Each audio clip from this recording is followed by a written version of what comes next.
artist, Miss Maggie here, excited to make more art with you today. Today, we are going to do some word art. This word art is going to be something inspiring that you can hang up in your learning space at home, or maybe put it in your binder if you go to a learning hub or over to different friends and families' houses. You're going to create something that when you're having a challenging day and you've got a lot of work to do, that you can look at that and you're going to remember you can do this. So, first, let's look at what supplies we are going to need. These are the supplies you're going to want for this project. 1. Pencil, eraser, Sharpie. You are going to want 2 types of paper, both the drawing paper, a small one and a large one. And you're going to want your markers, and you might also want some color pencils.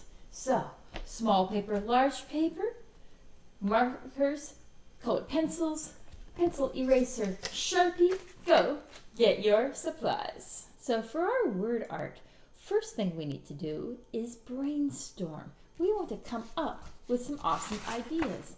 Get your small sheet of watercolor paper and put on the left-hand side the numbers 1, 2, 3. Let's come up with some different interesting words or short phrases that might inspire you. Here are some ideas. Pick 3 from here or come up with your own.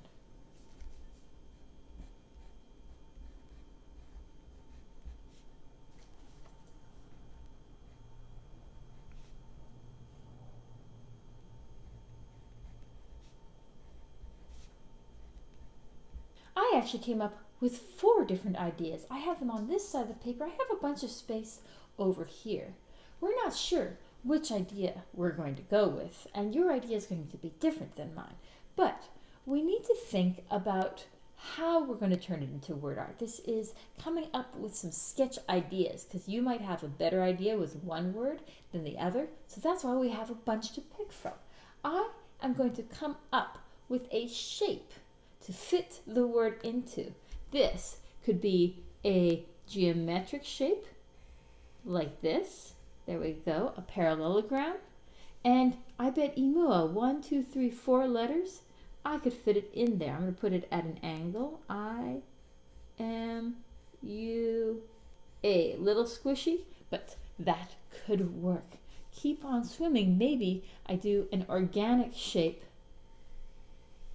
like this. Let's see, still need to be big. I need that there. I'm going to give it a fin. And keep on swimming. That's a whole lot of words. So I'm going to do a line through the middle and try this. K, E, E, P, O, N, I-M-M-I-N-G.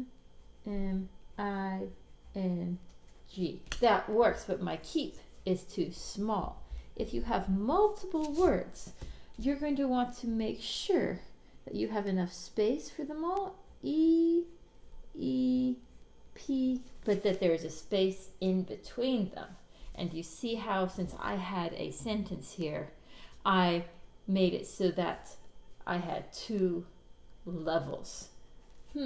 Grow. I think I need something plant-like, or a leaf. Maybe if I do a leaf like that. G-R-O-W. Ooh, I like that too. This is going to be challenging to pick. Let's try create. I was thinking of doing like a painting palette. I don't actually use one like this, but you know, sort of look like that, and they have all the spots of the colors going around. Let's see if I can make that one work. C R. See how I'm making the letters as tall or as skinny as the shape. A T E. Oh, wait. Did I write create or did I write crate? Oops. Let's try that one more time. You want to make sure you get all the letters in there. I'm going to do this painting palette a little longer, because if my word is long, it helps if my shape is long, right?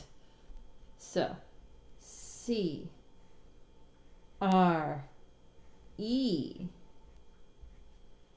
A T E, and it fits in, and I'll put the colors going around when I color it. Which one am I going to do? Lots of different ideas. Which of your ideas are you going to choose? I'm going to do grow. And so with that one, I am going to take my big piece of paper. I can keep this here as a reminder. And I want to look at this big piece of paper, and I want to fit the shape that I made onto this paper as large as possible. That means the tip is going to be over here and the other end is going to be over here. So let's see.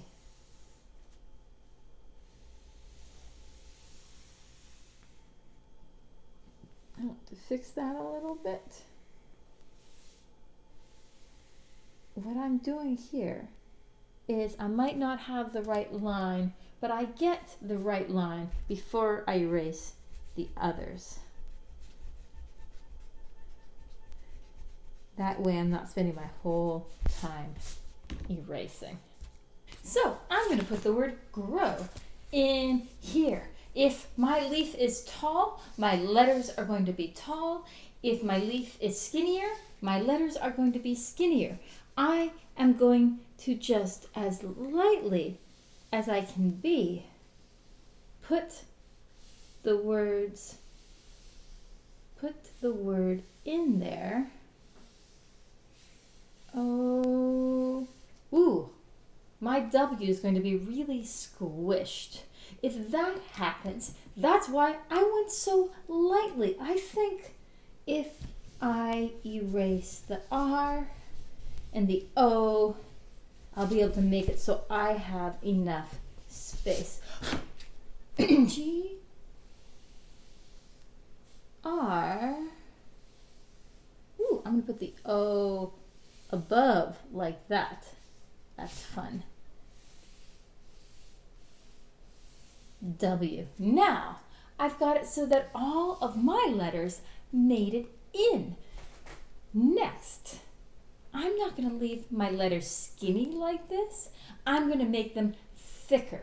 And I can make them round or I can make them have hard edges. But either way, I am going to go around the lines that I already made.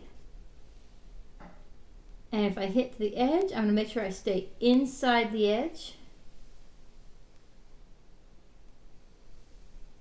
And I'm going to go around, and I want to make it the same thickness everywhere. If I have a spot I want to fix, I try to get the right line in before I get rid of the wrong line. So I've got my G. Now, I'm going to go around the rest of the lines. And decide if I don't want my letters to touch, or if I do.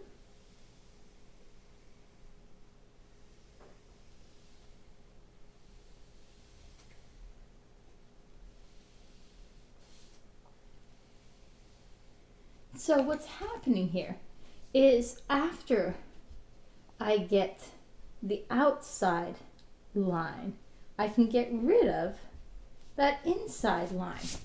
It was just a guideline. And so see how beautiful those letters are becoming. Sometimes it takes a little bit of work to get it just so, but I know that you can do it. And each of us are probably doing different words, so it's going to have its own style. Round the W.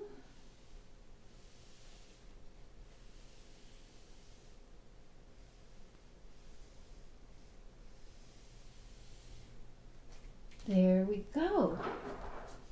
Erase that part there.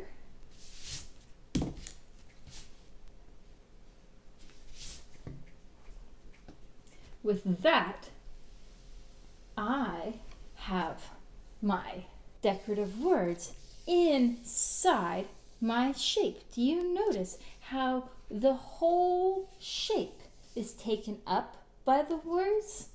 It becomes a really exciting design.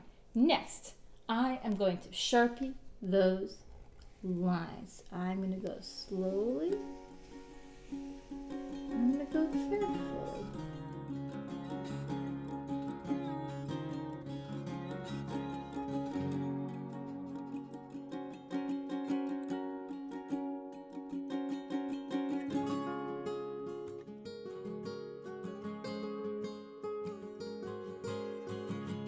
And then erase your pencil lines.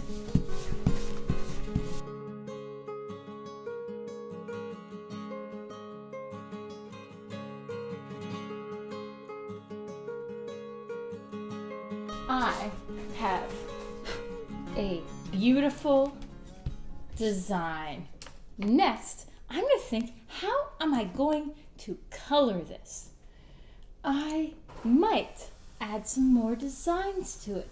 For instance, I might decide that my letters need some reflections on them. And so wherever there's a big turn, I'm going to do a reflection and then a little dot. Might be on the ends. It might be where there's a curve, about 2 or 3 per most letters. W has so many turns, it might have a couple more.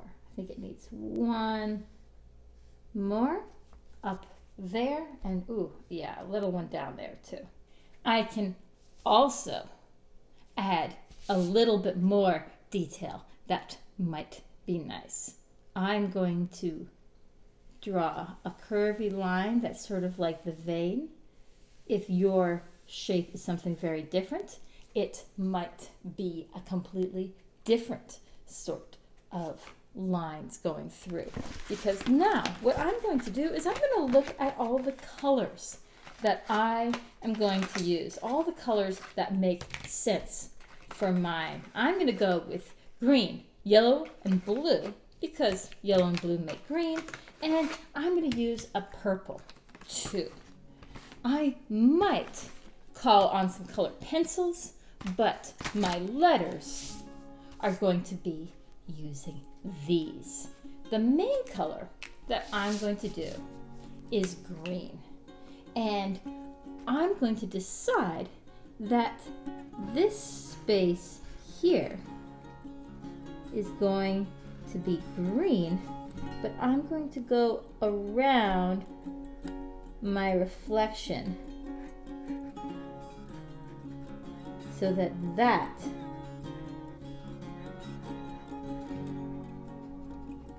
doesn't end up green.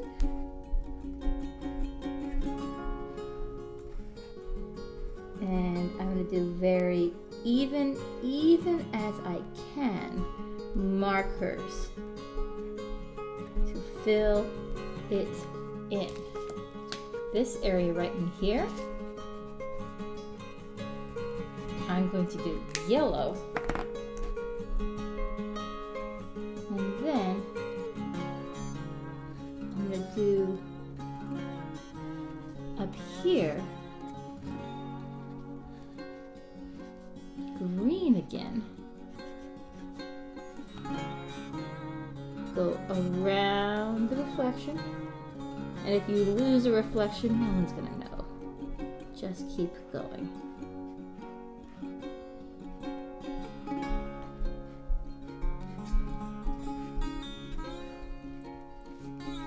So, I have that there.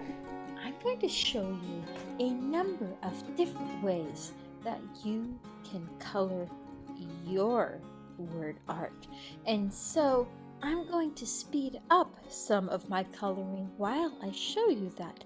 But remember, however you color yours, to go slow and carefully. Stop and look to make sure the color is going in the right spot, and go slow enough that you are putting the color where you want it. I am now going to use yellow to add a glowing highlight on one side of the letters. This subtle effect really looks neat once it's done. Over here on the left side of my letter, right where my finger is on the top and on the left, that's where I'm going to add the yellow. Right on the edge so it goes outside and also lightens the green a little bit. And I'm going to find all the spots on the letters that are on the left and the top. That over there, that's on the right hand side, won't do that. That's on the bottom, I won't do that. But then just past that, oh here, that's on the left hand side, and then that's on the bottom, so I won't do that. All of that is on the right hand side. I'll go down, and oh, this area is on the left.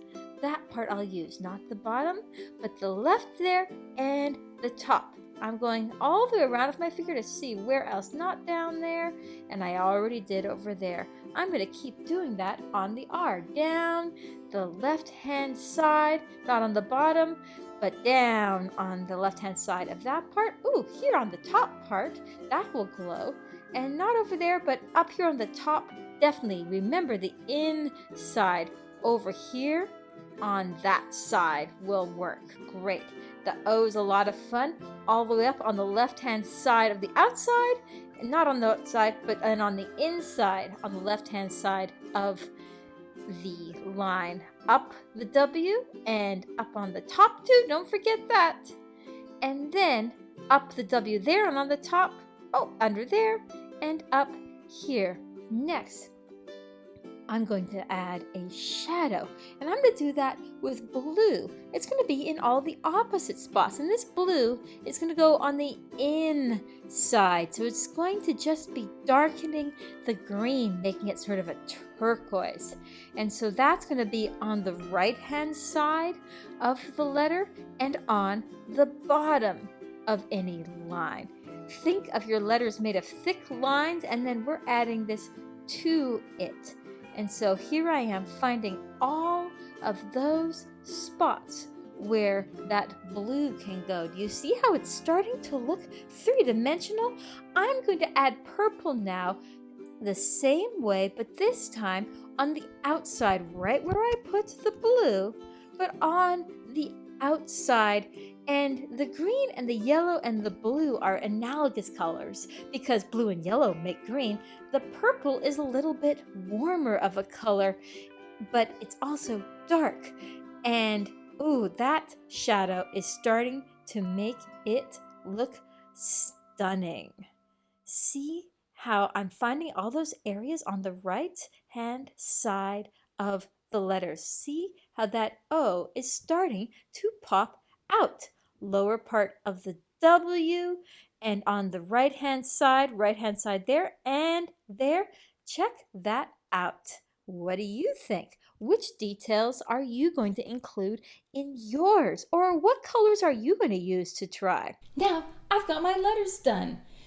I want to have everything in my shape colored though, unless it's a highlight. The highlights can stay white, but the background of the shape, if you want the words to stand out a whole lot, how about do the background with colored pencils? So that center part that I have going through the letters, I'm going to use a light green for that. And I might put some yellow in there too. Ooh. And because the colored pencils aren't as bold as the markers, even if I use the same colors, they will make the words stand out. There we go. With that, I'm going to pick some new colors for my background, a dark green and a dark blue.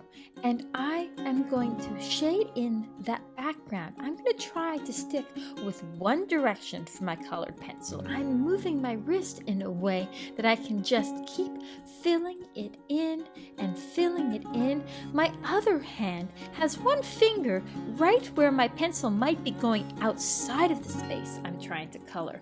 And so that is a little bit of a guideline helping the colored pencil stay where I want it. I think that color is going to look great with it, but it also needs some of this dark blue. Shading color pencils is great, but it needs some brightness too. So I'm going to put this bright green especially up at the top of the leaf. So the top of my leaf will be lighter and the bottom part will be darker. So here I am doing that careful technique, filling in my leaf. Ooh, that bright green looks so great. And just keep going, filling it in. Beautiful colors there, making it blend and flow. And those letters are going to pop out because the markers are bolder than the colored pencils, but the colored pencils are equally beautiful. every so often, I stop and sit back and look at it. How is it coming? What else does it need? Do I like where it's going? I think I do. Over here, I'm worried about my pencil going outside of my shape. I'm putting my finger there to keep it from going outside. You can also put an extra piece of paper right there. See, that masks it off as well.